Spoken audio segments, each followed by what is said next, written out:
Morning, everybody. Hello, welcome to AI for the Average Joe. I think we're on episode 7 now, if that's right. Hayley, I'm not too I, sure. I'm a I bit don't lost know. We now. should have prepared that before, probably.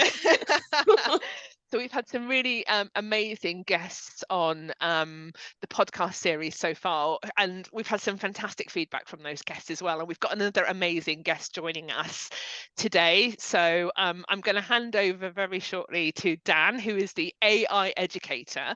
We've spent a lot of time talking about text-based generative AI so far, particularly ChatGPT. We've talked a lot about Bard, and we started to explore more imagery type generative AI in our last episode with Brad Stacey from Mission Group, and we're going to continue that today. And I'm going to hand over to Dan, who is a bit of a Midjourney expert.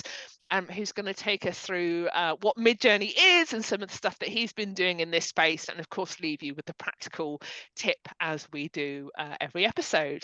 So hey Dan, how are you? Hi, Erica. I'm very well, thank you. Thanks for having me on, and thanks, Hayley. It's great to have you here. It's fantastic. I know you've been super busy, particularly in the US and going over to the Emirates and stuff like that. So tell us a bit about yourself and tell us, what AI means to you. Maybe give us a bit of insight into what you've been doing Midjourney. And it'll be great for our audience to learn some stuff around that today. Yeah, absolutely. So I'm a trained high school teacher. So I was in a high school for a few years, then on the SLT of a high school in the north of England. And then I decided I wanted to go fully into the tech space. So kind of every school I'd worked in, I'd tried to move them over to an edtech system, usually Google for Education, and get them really kind of innovating with that. So, and I decided after a few years in the high school in SLT that I wanted to do that full time. So then I worked in a group of colleges here in the northeast of England called EPNE, and it was we had 12,000 students, 1,000 members of staff, and I became the director for digital strategy. So it was my job to kind of upskill staff, students in digital skills, but then also kind of look outward as in terms of innovation. And we invested quite a bit in virtual reality, and we were looking at artificial intelligence as well. This was kind of pre ChatGPT days. And we were kind of exploring where that technology was going to go, how we could start to utilize it. And then kind of ChatGPT came along, kind of put that user interface onto these large language models that had been around a few years, but nobody, the average kind of consumer, had never really got to play with. And I suppose the rest is history, really. I mean, you've turned the television on and you're going to see a new story about AI, probably ChatGPT on a daily basis at the moment. So I noticed very early on, back end of last year, 2022, that from an education point of view, nobody was really talking about it on social media, where a lot of teachers get their PD from, I guess. And so started posting some good news stories, really, of look at what it can do for workload, how it can help you plan, and kind of went from there. And yeah, so now I've left my job because as you can imagine, there's a lot of demand for this type of work, and now I'm in such a lucky, privileged position that I get to travel the world and help schools, colleges, universities not just upskill their staff with AI, explore AI, but strategize around the future of new technologies of AI and put strategies in place as well. So yeah, that's what I'm doing at the moment, and I get to speak to amazing people like you about AI. There's no better job. It's awesome stuff, Dan. And actually, just listening to you, you're really sort of touching on some of my passions there around bringing some of this into education, because I think there's just such a gap, isn't there, for that. This is what we do. This is what I've done every year for my teaching career. This is what works against the curriculum. And to actually lift out of that and say, yeah, but this is out there and you don't have to be frightened of it, because we're here to work together on how we can get through this to use it to your advantage. People are feeling a bit, oh, I don't know if we want to encourage the use of it. Have you noticed that in working with schools, people are maybe a bit reluctant to use it because they're maybe slightly fearful of it or what it means for them? Yeah, I think if someone books me to come into their school, the chances are they're quite open to it. So I Yeah, don't see true. that all that often, but I do hear about it, and I think just the lack of, I think what worries me at the moment, because I'm from a working class background, council estate in the northeast of England, and I spend probably 90% of my time in private independent schools because they're the ones who want to explore this, and I kind of Yeah. naturally go, well, what about the state schools? What about the schools out there that really really need this to help them and to reduce their workload because they don't have the time, the resources, It's that the digital staff, the poverty money. thing again, It isn't it? is. It's like the widening gap, which we've got to be aware of, I suppose. Absolutely, and COVID Mm, shone a big light on that, didn't Mm. it? The fact that yeah. between those who had the skills and the technology versus those who didn't. And I was in a high school at the time, and we were seeing students who had the devices and the skills actually learn more than they probably would have learned if they'd been in the school building, and those who didn't pretty much missed 2 years of learning. Wow. And I think that's the problem with AI. So I know we weren't going to go down like the ethical route, but I think you've highlighted it, and I think it's a really big issue that this could widen that gap even further. And that's why with everything I do, I always emphasize that what we're doing here, we have to do it with intent, and we have to do it with a shared intent as well. And when I work with leaders, I'm like, you've got to collaborate. You've got to, not just with your other MAT leaders or the other leaders in your area in education, but with industries, with local government, with other educational sectors. Got to collaborate on this, otherwise it's going too fast, and we're not going to be able to catch up if we Yeah. don't. And just before we came on to the podcast today, Erica and I have both been watching your Midjourney demo video, which is just it just touches on everything you're saying. You can see that this is a video which could really align anyone from any background. It's simple, it's straightforward, it's step by step, and you've given away some really, really useful tips and tools in there that I think will help to get people off the mark. We were talking about just setting up a Midjourney account, weren't we, Erica? We got to a point where we just thought, oh, I don't know, I don't understand Oh, it's this. just too difficult.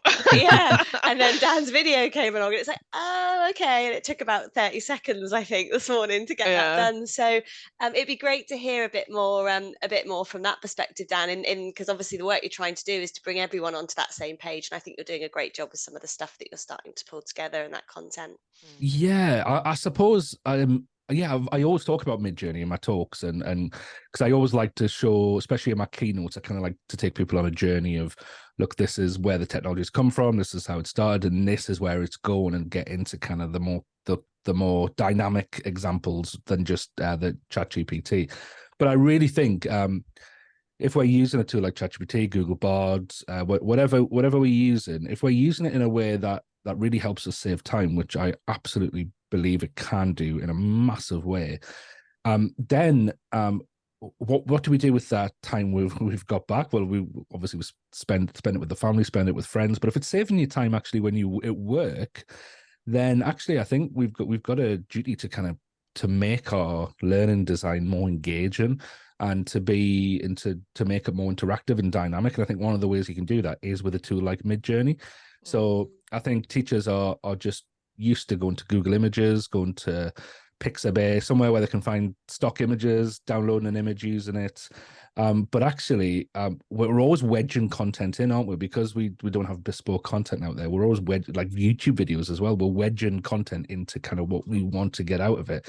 But AI now allows us, because it's democratized creativity in a big way. Now that anybody without any real technical skills like myself can actually go and create or generate with AI a bit of art, and a bit of art that could be more bespoke to the point I'm trying to get across within my learning design for my students.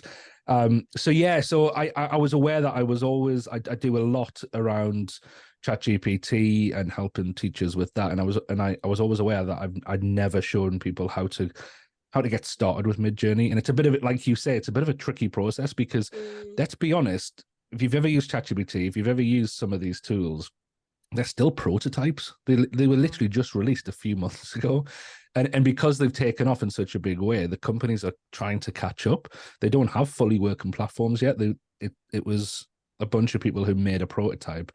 And Midjourney is the same. So Midjourney is it's a bot within Discord. Now, I know that's probably not going to mean anything to 99% of people, but Discord is essentially an app or a web platform, a website where you can create chat rooms, essentially, in a basic way to put it. And it's used by the gaming community quite a bit.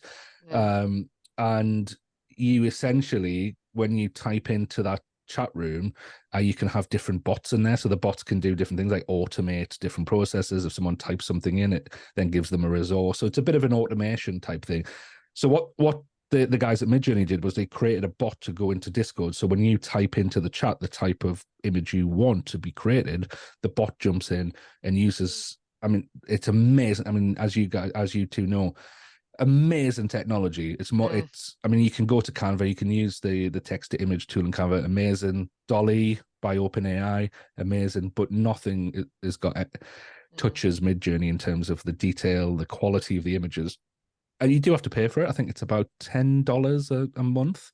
But if I'd really recommend just getting it for 1 month and just playing around with it and saying, if you're going to use it long term, then you can renew every month. That's what I do.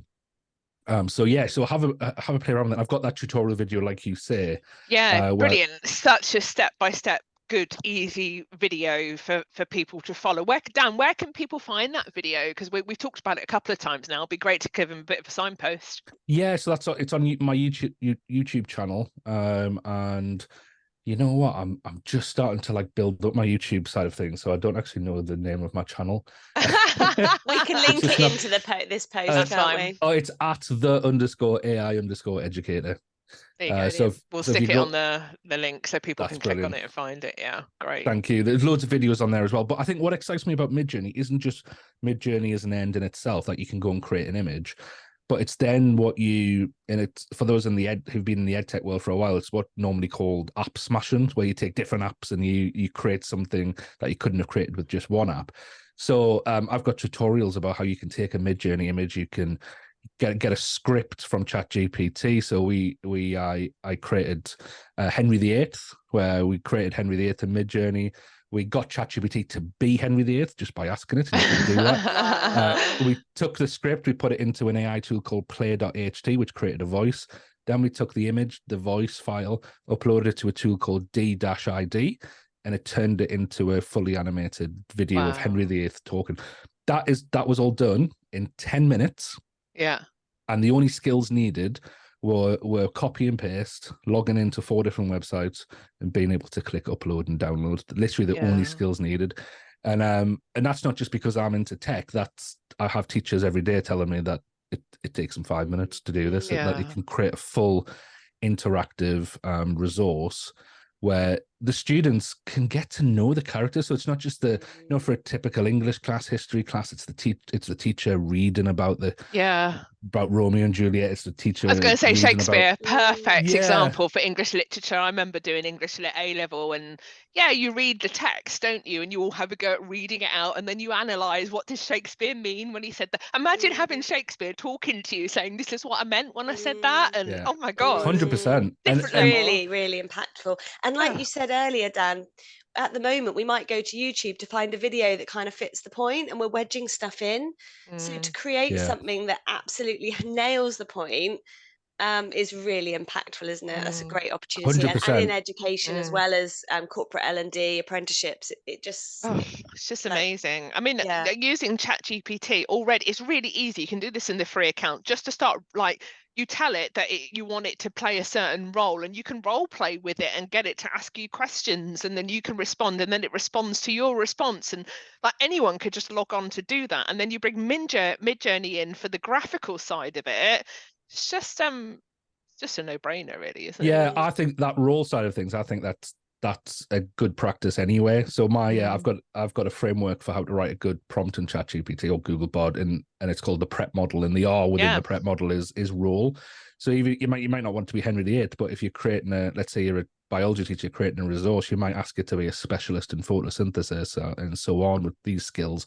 But it just helps if you think ChatGPT, the free version, and this is just the free version, was trained on over 300 billion words worth of information. Okay, if you were to read that at the average rate people read a book, it would take you about 2,800 years to read that amount of information. Wow. ChatGPT 4, which is the paid Wow. version, it would take you 7,000 years to read that much, and the information's got instant access to. So it just helps you narrow it down a bit. So it's going out there, it's making these connections because it's designed to be like the brain. It makes connections. And you're just helping it to focus. It's like having a student. I say, like, the people who should be able to use this technology the best are teachers, because it's teachers' bread and butter to ask a specific type of question in a specific type of way to elicit a certain type of response. And that's all you're doing with these tools. And we have toolboxes to do this. So teachers, for example, model how they want an answer to be from a student.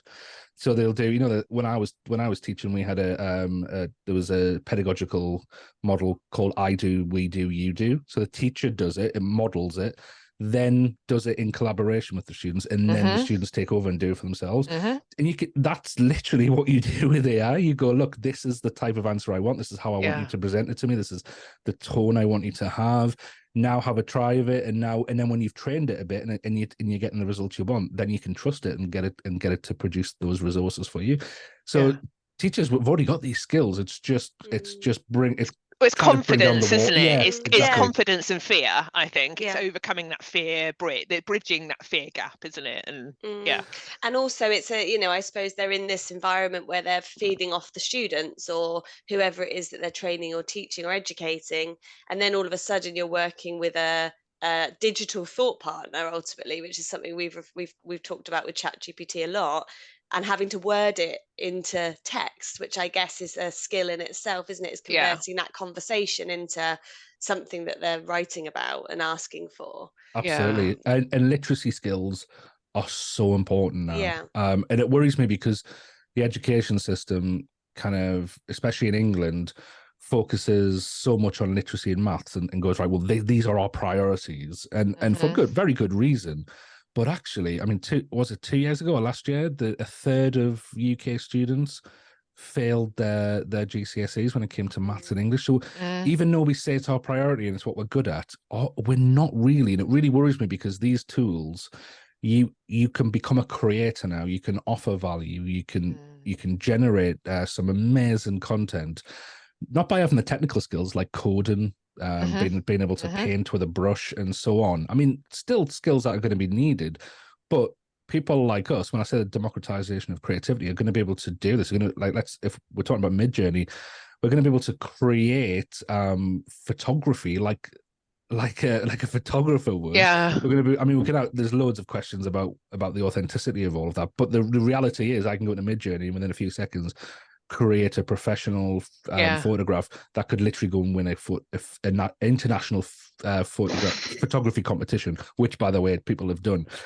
So just blows your mind, though, doesn't it? Just thinking about even 2 years ago or 18 months ago, and but like you said, anyone can. I love the term what did you say? Democratization of of creativity. Like anyone can be creative, but I think the keys to it is that the nuggets is understanding the how to do it. So what I liked when you talk about Midjourney is the prompting is slightly different to what it is on GPT.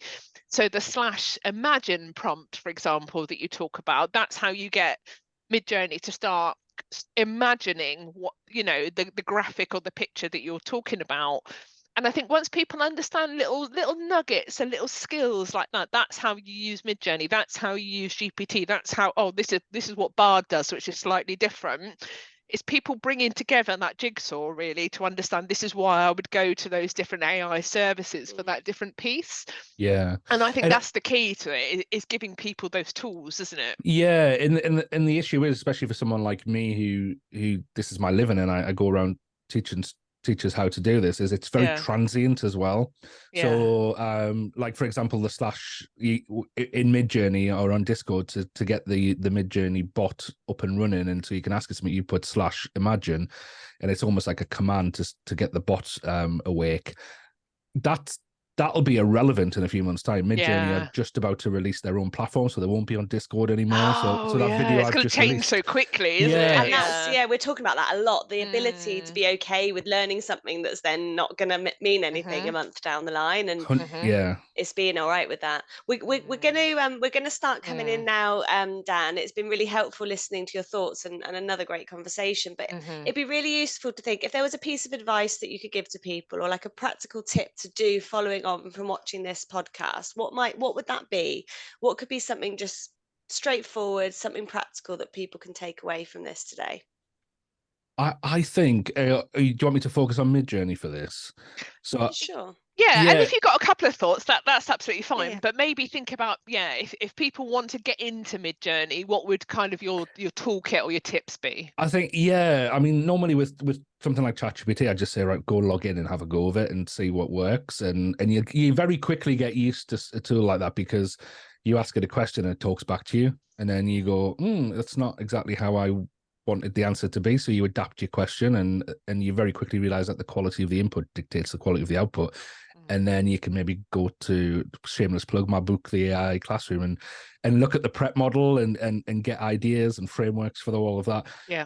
For Midjourney, it's a bit more difficult because, like you say, in the hurdles you had, you need to create a Discord account, you need to create a Midjourney account, you then need to connect the bot. It sounds complicated, but it's I think like you said earlier as well, it takes about 5 minutes. And once you've done that, it's everything else is plain sailing. It's literally just as easy as ChatGPT. You write a prompt and you get an image back. Again, I'm another shameless plug, but watch the video. Go for it, Dan. Go for it, because it's a bloody good video. Thank you. But like I could say, right, go to Discord, do this, but just go watch the video where I've already laid it out. Yeah. If you don't want to pay, which is completely understandable, especially if you're new to this technology and you don't know if you're going to get the value out of it that's worth your money, simply go to Dolly, so DALL-E, and it'll take you to the OpenAI website, which is the same company that creates ChatGPT. They've got an image generator which you can use for free, and you don't have to worry about Discord or anything. It's not as powerful as Midjourney, but you'll pick it up. Also, if you're using Canva, the design tool, which I know a lot of people are these days, if you click the tool icon in Canva, top left hand corner of your screen will be the text to image, and you can use Canva's own text to image, just to give you an idea about what the technology is, what it does, what it creates. They're not as powerful as Midjourney. If you want the kind of images that are photorealistic, amazing quality that you see around, that are fooling quite a few people at the minute as well, and quite a few news agencies, then you want to get yourself on Midjourney. But Canva, the Donald Trump arrest one is the classic, and the Pope in the puffy jacket's the other one, isn't it? That people were like, is this real? Is this not real? What does this mean? I use those two in my presentation. In fact, I was in Florida, which is quite a conservative state. And I put that image of Trump being arrested on the screen, and I immediately knew I'd made a mistake. I was like, oh no. Did you get the rolling hay bale go across in terms of the Well, I just quietness? looked at the audience, and I saw a few people go, ooh, like that, and red I was like, oh Republican. no. Yeah, we live and learn. So Brilliant. Check it out, and just start playing with it. Have a go of it. I know not everyone can do that. People are bogged down. They've got time issues. They've got workload issues, which teachers do. But if you've got a spare half an hour, especially over the summer holidays, just have a play with it, because even though it takes a bit of like anything new, it takes a bit of upfront investment in terms of time. With these tools, genuinely, and I've been in edtech for a while, unlike any other tool I've ever come across, these tools will definitely save you time in the long term if you're using them correctly. Brilliant. Thanks so much, Dan. That's really helpful. Brilliant, Dan. How can people get hold of you, connect with you, contact you if they want to learn more? So my website is theaieducator.io, and links and ways to contact me are all through there. I'm also quite active on LinkedIn and Twitter, or X as it's now known. So on X, I'm the AI Educator X, and LinkedIn, the AI Educator. Brilliant. Thanks, Dan. Dan, thank you Thank so you. much. We'll all be getting into our Midjourney accounts now and making weird and wonderful images, which we don't really know what the impact's going to be, but this stuff's going to keep unrolling, I think, as we go, changing literally, like you said, day by day, week by week. So Absolutely, yeah. I should mention the book. Go for it. I'm useless at self-promotion. The book, yeah, best-selling book. It was back at #1 the other day. Amazing. The AI Classroom. It's about 400 pages long, jam-packed full of frameworks, where this technology is coming from, where it's going, what a teacher looks like using AI, what a leader looks like. Yeah, Nice. we called it the ultimate guide because right now it kind of covers the gambit for getting started and rolling with AI. Yeah, Amazing. and where do people find that? Is that an Amazon job or? Yeah. Yep. Get on Amazon, you'll find it really easily. It's called the AI Classroom. The AI Classroom. Brilliant, Dan. Thank you so much for your time. Again, I don't know what you think, Hayley, but it's just great to learn from people who are real thought leaders and early adopters in this space. And just those practical nuggets are just so important for people, aren't they? Just to share that info. Thank you. And great. It's great to just spend some time with your enthusiasm as well. It's been fantastic. It's set me up for the day now. There you go. We're never short on that. No, absolutely. Brilliant. Right. Thanks, Dan. Thanks so much, everybody. Take care. Cheers. Bye-bye.